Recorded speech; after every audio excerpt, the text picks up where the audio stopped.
It's Shark Week, and this is your Daily Bite. There have been some incredible discoveries in the deep blue sea since last year, and great white sharks have brought us some of the most jaw-dropping. From millions of years ago rubbing fins with the Meg to breaching all new heights this year. This apex species is a formidable predator, and we're now observing new strategies in their attack arsenal. One of their most recently discovered tactics is kelp.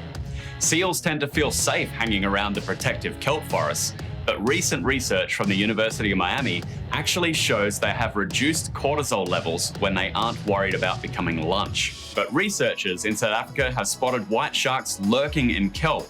With the seals' guards down, these hunters can use it as a sort of camouflage as they stalk out their unsuspecting prey. And there's even new proof that suggests the great white's hunting abilities, they've been spot on for a good 11 million years or so. New fossil dating recently revised the date of megalodon's extinction from 2.6 million years ago to 3.6 million years ago, right back to when great white sharks were also roaming the oceans. It's possible that great white sharks literally starved the Meg into extinction by out-hunting it. Now, the absolute coolest hunting tactics probably go to the breaching great white sharks of South Africa. The world got its first glimpse of the jaw-inspiring beast back in 2001, when Shark Week director Jeff Kerr captured the phenomenon in South Africa's Seal Island. What's really incredible is the sheer speed that great whites are able to achieve to propel their one-ton bodies through the surface and snatch up the seals. The results are just terrifyingly beautiful. Unfortunately, the 2-decade-long study that brought us years of air jaws has discovered those acrobatic sharks are disappearing from South Africa.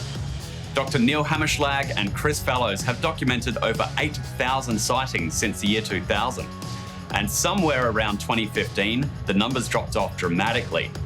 Things got even quieter on the surface in 2017 when they began disappearing entirely for months at a time. My friend Dr. Neil Hammerschlag explained his findings in a newly published paper with an exciting twist at the end. We know that many shark populations across the globe are declining, which raises a really important question. What are the ecosystem consequences? What happens when an apex predator disappears from an area? And unfortunately, to this date, trying to obtain that type of data has been really difficult because most studies are short-term. However, a long-term study in collaboration between Chris Fallows and I revealed some really new exciting data that's helped provide insights into how an ecosystem might change following the loss of an apex predatory shark. It's crazy to think this place that was famous for breaching great white sharks now is void of great whites. But in the absence of great white sharks, we documented something that we couldn't predict. Another apex predator moving in, the seven-gill sharks. Seven-gill sharks resemble prehistoric sharks, having 7 gills instead of the normal 5 that many modern-day sharks have. In that part of the world, in False Bay, 7 gills were known to aggregate nearly 20 kilometers away in kelp forests. We had thought that one of the reasons that the 7 gills were hanging out in these kelp forests is because they provided a refuge to great whites. Because other than great white sharks, these 7 gills don't actually have any natural predators. And the thought is, when the white sharks have left, these now 7 gills are able to move to Seal Island and take advantage of the void left behind by the absence and disappearance of white sharks. What this long-term study really showed is that ecosystems are complex, and without an apex predator like the great white, the system changes. And for the first time in 20 years, we saw the emergence of this other apex predator move into the area, something that we couldn't have predicted. We don't know why the great white sharks disappeared or where they've gone. However, what I can tell you is we've documented a new spot in South Africa that is a great white shark hunting hotspot. We were able to go there and film for this year's Shark Week in a show called Air Jaws Strikes Back.